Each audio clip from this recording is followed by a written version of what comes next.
Bung Karno selalu menyatakan orang itu seperti Mahfud, sopan tapi tegas dan lincah.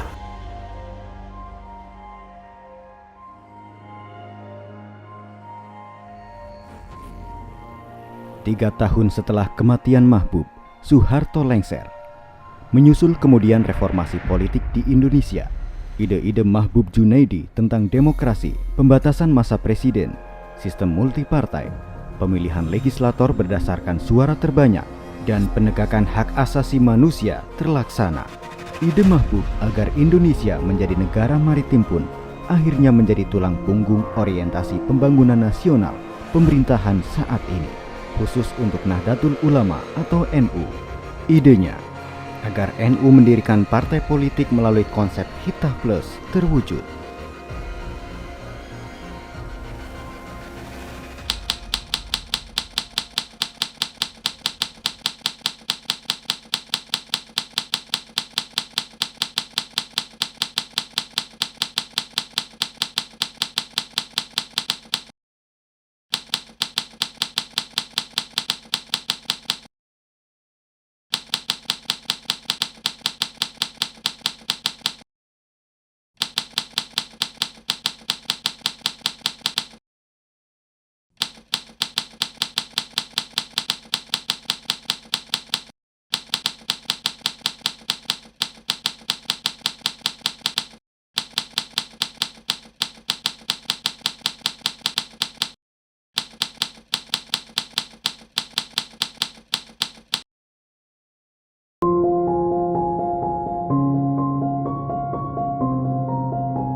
Mahbub dilahirkan dari pasangan Kiai Haji Junaidi dan Muhsinati tanggal 22 Juli 1933, dibawa oleh ayahnya ke pengungsian di Solo tahun 1946 saat Jakarta dikuasai kembali oleh Belanda. Sejak kecil ia terkenal di antara teman-teman sekolahnya sebagai sosok anak yang gemar membaca dan punya kemampuan menulis. Buku-buku karya Mark Twain, Karl May, ataupun Sultan Takdir Ali Shahbana dilahapnya. Dia sudah menulis syair, menulis begitu, yang setingkat SD. Kita belum bisa apa-apa, Mahbub sudah bisa nulis syair, baca-baca majalah. Mahbub kecil juga digemari oleh sahabat-sahabatnya karena rasa humornya yang tinggi dan banyak akal. Di situ memang banyak akalnya Mahbub, jadi selalu reading lah karena anak-anak itu. Main bola kasti juga, yang penting ayo, soal bisa apa enggaknya nanti gampang. Tahun 1950, Mahbub kembali ke Jakarta setelah Belanda menduduki hampir seluruh wilayah Republik. Duduk di bangku SMP, ia mulai belajar berorganisasi dan bergabung di majalah IPPI atau Pemuda Masyarakat. Ia meraih juara ketiga lomba mengarang se-Jakarta. Ijazah SMP-nya terdapat nilai 10 untuk pelajaran ilmu bumi dan sejarah. Usai menyelesaikan pendidikan SMA di Sekolah Budi Utomo, Mahbub kuliah di Fakultas Hukum Universitas Indonesia. Aktif di IPNU dan HMI hingga menduduki posisi Ketua Departemen Pendidikan PB HMI tahun 1957 hingga 1960. Menjelang berakhirnya kepengurusan PBHMI, Mahbub Junaidi ditunjuk sebagai Ketua Umum oleh Musyawarah Mahasiswa NU yang berlangsung tanggal 14 hingga 16 April 1960 di Surabaya. Uniknya penunjukan ini tanpa kehadiran Mahbub. HMI pun sedikit bereaksi. Sama dengan peristiwa keluarnya NU dari Masyumi.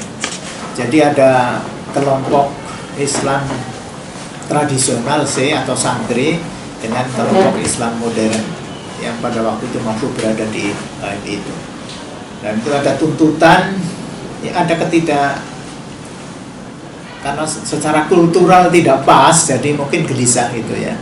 Lalu dia keluar dan mendirikan PMI, terutama juga dapat dukungan dari NU ya, yang memang menghendaki ada satu organ yang bisa dijadikan tempat untuk pengkaderan intelektual. Saya yang jadi promotornya. Pertemuan itu mengusulkan saya karena saya melopori pendirinya ini. PMII. Tapi saya bilang orang yang tepat adalah ini, Mahbub Junaidi. Pada waktu itu dia pengurus besar HMI. Yang kedua, Mahbub itu sudah banyak mengenal tokoh-tokoh besar seperti Karl Marx, Lincoln. Itu sering disebut punya pandangan modern. Saya pikir ini memang tepat kan, Mahbub jadi ketua umum. Enggak berkhianat. Itu waktu kan Mahbub diamanatkan oleh Kongres NU untuk mengurus PMI dan dia terpilih ketua. Ya kan, kalau PMI sendiri kan dibentuk oleh Kongres NU. HMI memang mereaksi, akhirnya ya sudahlah, kehilangan satu orang. Kita nggak memandang biasa-biasa aja. Nggak ada satu hal yang prinsipil. Dia juga saya undang waktu zaman saya kan di kelompok Cipayung, di HMI selalu saya undang ceramah. Nggak ada masalah, itu kan hak pribadi. Dan bukan dia menginginkan, dia diminta oleh PBNU melalui Ismail Hasan. Kami membutuhkan Mahbub untuk mengurus PMII. 7 tahun Mahbub memimpin PPPMII. Selama kurun itu, ia melakukan konsolidasi organisasi ke berbagai wilayah, menciptakan Mars PMII, menulis sejumlah manifesto, dan menjadikan PMII disegani organisasi mahasiswa lainnya dan pemerintah. 10 kesimpulan Ponorogo gitu kan, karena dia yang nyusun kan, ada karakteristik kader itu. Misalnya tentang ilmu, ya ilmu tidak untuk ilmu, ilmu diamalkan. Ilmu itu untuk membangun, membangkitkan manusia menjadi manusia yang sempurna. Kita bangga saja punya Mahbub saat itu, dan itu satu-satunya yang menonjol pada saat itu. Mahbub bisa tampil di forum-forum nasional dan itu membanggakan. Itu salah satu aset ya buat teman-teman PMI di cabang-cabang yang jauh dari Jakarta. Jadi PMI itu ya Mahbub pada saat itu. PMI bersejarah sekali. Selama ini kan cuma marhabanan aja PMI. Dengan karya Mahbub Junaidi ada syair yang meledak-ledak lah. Tahun 1958, Mahbub ditarik oleh Kiai Haji Saifuddin Zuhri sebagai wartawan Duta Masyarakat. 2 tahun kemudian, Mahbub diangkat menjadi pemimpin redaksi selama 10 tahun. Posisi yang menentukan di tengah goncangan besar separatisme dan transisi politik dari Orde Lama ke Orde Baru. Pada saat Pak Mahbub memimpin Duta Masyarakat itu, pada saat itu kan sedang gencar-gencarnya bagaimana kita menyelamatkan bangsa ini dari rongrongan separatisme. Misalkan ada DITI, ada Permista, ada macam-macam itu. Nah, di sini dia berperan. Kepiawaiannya menulis membuat Bung Karno terkesima. Melalui perantara Kiai Haji Saifuddin Zuhri, Mahbub dikenalkan dengan Bung Karno. Sejak itulah, keduanya menjadi sahabat karib. Saya tahu persis bahwa Mahbub itu sangat dekat dengan Bung Karno. Ya bisa dimengerti ya, karena Bung Karno juga seorang sosialis. Mahbub seorang sosialis. Kalau ada istilah kanan kiri, Mahbub itu masuk kiri itu. Karena dia berguru. Dia berguru itu dalam arti kan Bung Karno kalau minum kopi pagi itu di serambi belakang istana, Mahbub ikut. Berita dari Mahbub biasanya karena komunikator dengan istana, dan pada waktu itu istana seperti saya jelaskan, istana Bung Karno penting. Dalam penggalangan mahasiswa apa menjadi penting. Misalnya HMI harus diganyang. Sebetulnya kita kumpul, kita tanya, Bung, apa benar Bung Karno sekeras itu terhadap HMI? Itu Mahbub bisa membocorkan atau menyampaikan sebetulnya tidak begitu atau sebetulnya begini. Dan begitu juga konvei kita dapat menyampaikan melalui beliau titip pesan ya. Beliau datang ketemu anak-anak HMI. Ketemu kami ya, kelompok yang agama atau kelompok yang nasionalis, apa sebenarnya yang difikirkan atau yang dikonveikan, disampaikan untuk kita ketahui dari pemimpin besar revolusi. Dan Mahbub pegang peranan dalam soal ini.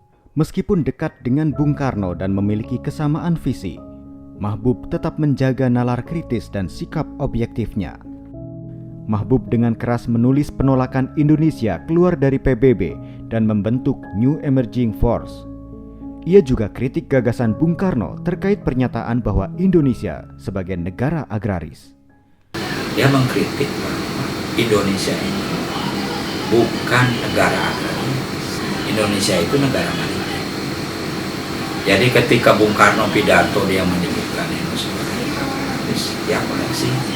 Dia sampaikan bahwa sejak nenek moyang kita, ya sampai ke Madagaskar, itu pelaut-pelaut. Kerajaan-kerajaan kita juga pelaut, bukan petani.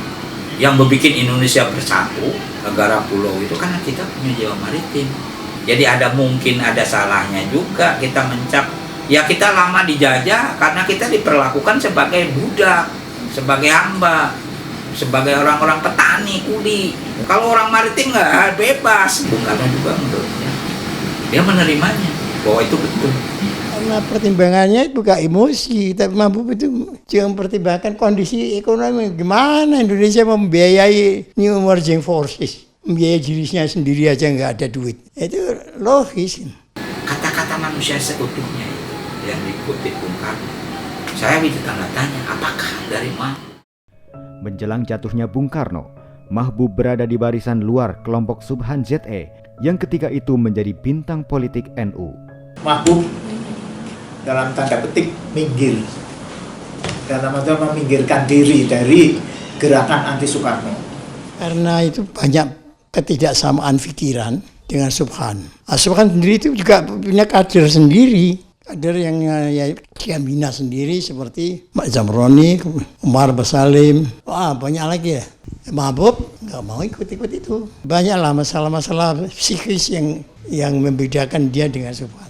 Subhan ZE yang berperan dalam pendirian Orde Baru harus berhadapan dengan militer yang pernah menjadi sekutunya.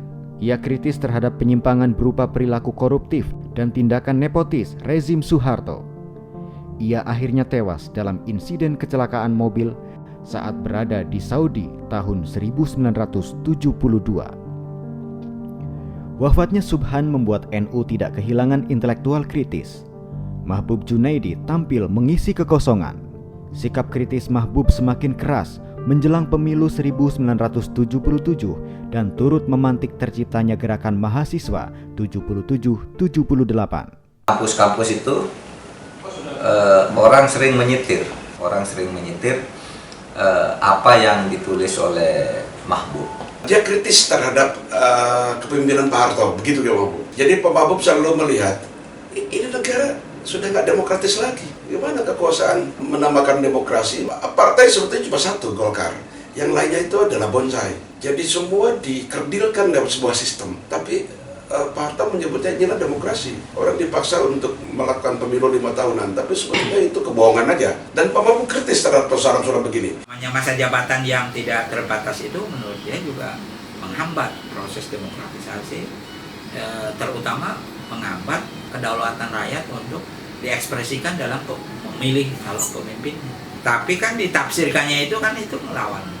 Ini yang kemudian ditangkap oleh mahasiswa sebagai ilham buat anak-anak. Mahbub harus bicara di mana-mana. Bisa di ITB dia, di Unpad ya, kalau itu mungkin ya di tempat-tempat yang lain. Setahu saya di Bandung, hampir setiap kampus tuh Pak Mahbub selalu mengisi acara seminar-seminar soal begini. Dan inilah yang membuat Pak Mahbub menjadi bagian terpenting dari proses terjadinya gerakan mahasiswa. Di dalam diskusi-diskusi gerakan mahasiswa 78 itu, gerakan mahasiswa sudah mulai mengeras ya, anti Orde Baru. Mahasiswa biasanya perlu idola, perlu tokoh. Salah satu tokoh yang selalu dijadikan referensi itu Mahbub. Dia punya tulisan politik tingkat tinggi kampus. Mahbub itu ditangkap karena perlawanan dia dengan tulisan kan. Dia mempengaruhi public opinion melalui koran-koran seperti Kompas, Merdeka, Pikiran Rakyat. Jadi saban hari orang mesti membaca Mahbub dan dia pasti mengecam Orde Baru. Sebulan sebelum pemilu 1977, Mahbub dicomot dari rumahnya dan menjadi tahanan politik di rumah tahanan Nirbaya bersama Bung Tomo, Ismail Suni, Subandrio, dan Umar Dhani. Ia menolak tawaran menjadi dubes dan gula-gula lainnya dari rezim. Sebulan berada di Nirbaya, Mahbub menjadi tahanan di RSPAD karena menderita darah tinggi. Selama 11 bulan, Mahbub mendapat perawatan dan tubuhnya sengaja dirusak melalui dosis obat berlebih dari para dokter. Sebagai tapol, Mahbub tetap berkarya dengan menerjemahkan buku Road to Ramadan karya Hasan Nain Haikal. Terjemahan yang ditulis dengan tangan dan kertasnya disisipkan bersama pakaian kotor yang dibawa istrinya pulang. Ia juga mensiasati cara agar bisa membaca koran yang dilarang untuk dikonsumsinya. Kita keluarga kan suka apa istilahnya besuk lah ya. Kalau besuk kan mestinya buat orang sakit. Ini enggak, kita anggap ya besuk. Kang Mahbub selalu bilang, lu mendingan bawain gua makanan nasi padang, daunnya lu ganti koran. Jadi kalau lu bawa 5 bungkus, kalau perlu 5 koran tuh, 5 judul. Mahbub ketika dari penjara kan nyurati teman-temannya. Termasuk saya dapat surat dari Mahbub itu. Dan saya waktu itu pegawai negeri di sekretariat MPR gitu ya. Wah, takut sekali nih dapat surat dari Mahbub yang isinya semangat, menyemangati untuk mungkin kalau istilahnya sekarang reformasi. Di awal 1978, pemberitaan demonstrasi mahasiswa membuat 7 koran dibredel, termasuk Kompas yang memuat tulisan Mahbub berjudul Demokrasi Babi. Sebenarnya tulisan yang awal itu demokrasi macan gitu. Jadi dapat mangsa begitu, ada yang usul dikasih yang lainnya. Oh itu ditempiling, maunya dikuasai sendiri. Ini sindiran pada militer pada waktu itu. Militer ini Mahbub sangat kritis terhadap tentara Orde Baru. Sebulan setelah sidang umum MPR yang menetapkan Soeharto sebagai presiden, Mahbub dibebaskan. Namun penjara tidak membuatnya jera. Saya lebih melihat intensitas menulis dia makin tinggi. Itu waktu kan dia udah keluar ya dari penjara ya. Intensitasnya makin tinggi menulis dan dia banyak keluar negeri. Keluar dari tahanan juga masih, dan dia tidak berhenti. Jadi Pak Mahbub tidak pernah merasa kapok untuk tetap dia menulis kritis. Di pemilu 1982, NU kehilangan wibawa politik akibat tindakan Jailani Naro dan rekayasa Orde Baru di tubuh P3. Legislator-legislator NU ditaruh pada deretan nomor buncit, padahal NU memiliki basis suara terbanyak. Mahbub berusaha menggembosi P3. Seingat saya tahun-tahun 1980-an itu saat-saat di mana NU mengalami katakanlah kemelut kepemimpinan karena pada saat itu kita tahu rezim Orde Baru itu cukup represif dalam menerapkan kebijakan pemerintahannya, dan NU berada dalam posisi antara ingin terus menjadi bagian dari Partai Persatuan Pembangunan pada saat itu atau keluar dari kiprahnya di partai politik lalu kemudian menjadi kembali kepada khitohnya sebagai ormas keagamaan Jamiyah Diniyah. Karena kita itu tersubordinasi, jadi itu yang berasa. Oleh karena itu NU merasa lebih bisa berdiri sendiri daripada menjadi subordinasi. Mahbub waktu itu dia bertikai dengan Pak Naro, dan Pak Naro itu kan ketua partai yang disimpan oleh penguasa, gitu, dipaksakan oleh penguasa lewat Muktamar Ancol, dan kemudian Pak Mahbub ada di dalamnya salah satu wakil ketua, dan Pak Mahbub berselisih kemudian yang dikehendaki oleh pemerintah ya memang orang NU tidak boleh ke P3 kan, dan Pak Mahbub memang terjebak juga untuk menarik pasukan itu, dan itu P3 anjlok 50%. Ia bersama Dr. Fahmi Saifuddin, Abdurrahman Wahid, Said Budairi, dan lain-lain menggagas gerakan kembali ke Hitah 1926. Gerakan ini mencapai puncaknya pada suksesi di Muktamar Situbondo tahun 1984. Politik itu kan ada 2. Politik formal, itu pelakunya partai politik. Ada yang real politik. Real politik itu ya masyarakat, pemegang kedaulatan rakyat. Itu yang punya hak mutlak menentukan negara bangsa ini. NU ada di dalamnya. Nah, jadi di dalam posisi ini, di dalam posisi real politik itu, bagaimana NU mengelola kedaulatannya sebagai organisasi besar. Itu mungkin yang dirumuskan oleh teman-teman yang lain sebagai high politics.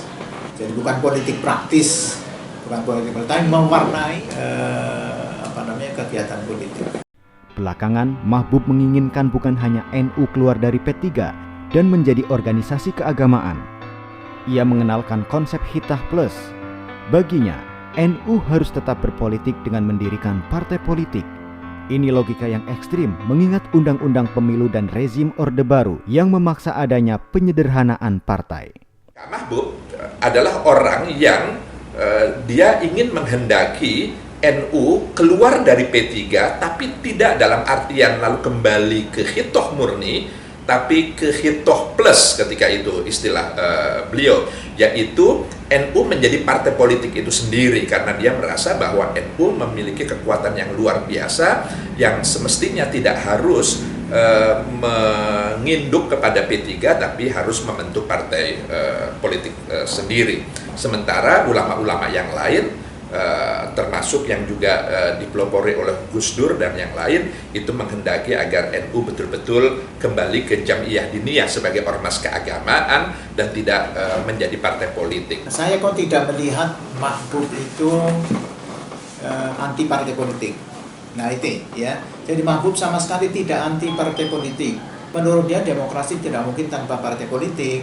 Pak Mahbub adalah idealistis tapi ingin supaya NU itu punya wakil di DPR dan punya wakil di pemerintahan karena kebesaran masa NU ini kalau tidak punya wakil itu tidak akan bisa berbuat apa-apa. Dia juga kritis pada Gus Dur dalam pengertian bahwa tidak mungkin, ini dalam pandangan Mahbub, tidak mungkin membiarkan sebuah masa konkret, jutaan umat gitu ya, lalu kemudian diambangkan begitu saja dan NU tidak mendapatkan apa-apa. Itulah Hitah Plus itu. Artinya kalkulasi politiknya harus ada gitu. Malah Mahbub itu mengusulkan jadi partai aja. Cuman dia tidak ada pendukungnya gitu. Realistis ya. Cuman dia pikir apa bisa orang NU nggak berpolitik gitu. Dan itu memang akhirnya benar Mahbub. Mesti ada saluran institusi media yang dipakai oleh NU untuk memperjuangkan hak-hak politik.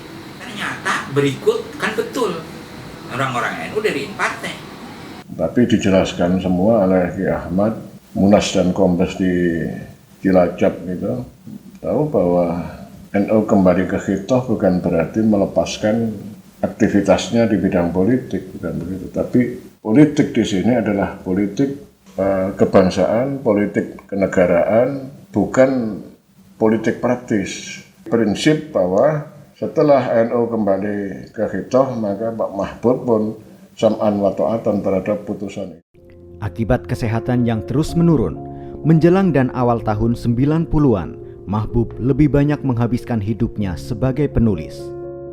Tulisannya digandrungi banyak orang karena berisi kritik atas realitas yang disajikan secara satir. Ia lantas lebih terkenal sebagai kolumnis. Di zaman itu, tidak banyak orang bisa menulis di Tempo. Dalam arti bahwa orang-orang yang menulis di Tempo betul-betul adalah seorang kolumnis yang sangat spesialis dihargai oleh Tempo. Lah Mahbub kemudian menjadi boleh dikata penulis tetap dan punya pecinta khusus. Kalau dia kolumnis politik itu waktu trendsetter tulisan dia. Karena itulah dia ditangkap, dia tuh trendsetter tulisan-tulisan dia. Kalau sekarang kan banyak televisi ya. Dulu kita baca kolom apa tulisan Mahbub. Itu dahsyat. Dia pandai bicara, dia pandai juga menulis. Tulisan-tulisannya maupun pembicaranya sangat berani. Ibaratnya Pak Mahbub itu adalah kalau dalam dunia jurnalistik adalah bendera besar yang kibarannya itu orang tahu semua lah. Sebelum Gus Dur berkibar sebagai sebuah bendera sendiri. Sepanjang hidupnya, Mahbub telah menulis sejumlah karya, baik novel, esai, kumpulan tulisan maupun terjemahan, antara lain Dari Hari ke Hari, Angin Musim, Binatangisme, Cakar-Cakar Irving, Humor Jurnalistik, Politik Tingkat Tinggi Kampus, Kolom Demi Kolom, 100 Tokoh yang Paling Berpengaruh dalam Sejarah, dan Di Kaki Langit Gurun Sinai. Mahbub juga terkenal sebagai sosok yang menjunjung nilai kemanusiaan. Ia melindungi keluarga Saifuddin Zuhri saat meletus peristiwa 30 September 1965. Ia membela Bung Karno melalui tulisan saat Orba mendiskreditkannya. Ia bersimpati terhadap Pramudia Anantatur dan karyanya di saat orang lain menjauhinya. Bahwa Soekarno harus turun, ya turun, tapi penjelasan dari pihak Orde Baru sampai hari ini pun nggak ada. Kenapa semuanya harus direndahkan, dianggap tidak bernilai. Jelang peristiwa 30 September atau pasca 30 September, itu banyak rumors yang beredar di Jakarta, sejumlah kiai atau keluarga ulama itu akan diculik dan lain sebagainya. Ketika itu ayah saya sedang berada di Jepang bersama ibu saya, dan keluarga Kak Mahbub lah yang menyelamatkan keluarga kami yang ketika itu tinggal di Dharma Wangsa di Kebayoran Baru untuk mengungsi ke kebun kacang. Dia kan wartawan, jadi kan dia wartawan bergaul dengan orang-orang wartawan dari komunis. Jadi nggak bisa dia melihat sesuatu dari segi kemanusiaan. Kalau dengan pahaman ya jelas enggak, dia seorang politikus Islam. Kalau pahaman, tapi dia bergaul kemana-mana. Menjelang wafatnya, Mahbub juga bergaul dan berdakwah di kalangan anak muda dan terus melakukan pendidikan politik. Dan teman-teman saya memang punya mendapatkan sosok lah ya. Gue dengar-dengar bapak lo kiai tapi kok bisa ngobrol sama kita ya gitu. Ada yang ya seperti saya tanya misalnya anak-anak motor itu nanya, Om nilai, Om saya pengen tanya misalnya Tuhan tuh agamanya apa sih gitu. Nah bapak tuh dengan sabar dan telaten tuh ngasih pandangan.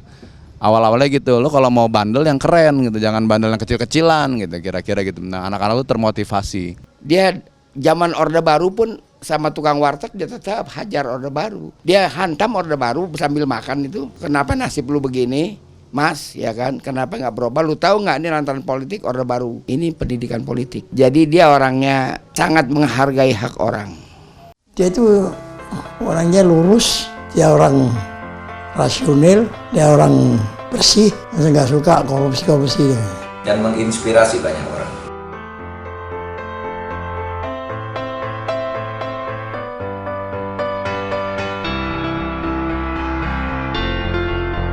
Mahbub hanya sekali lahir di dunia. Jadi kita, oh ini nanti gantinya Mahbub, nggak ada lah. Mahbub hanya sekali, Subhan hanya sekali, Gus Dur hanya sekali.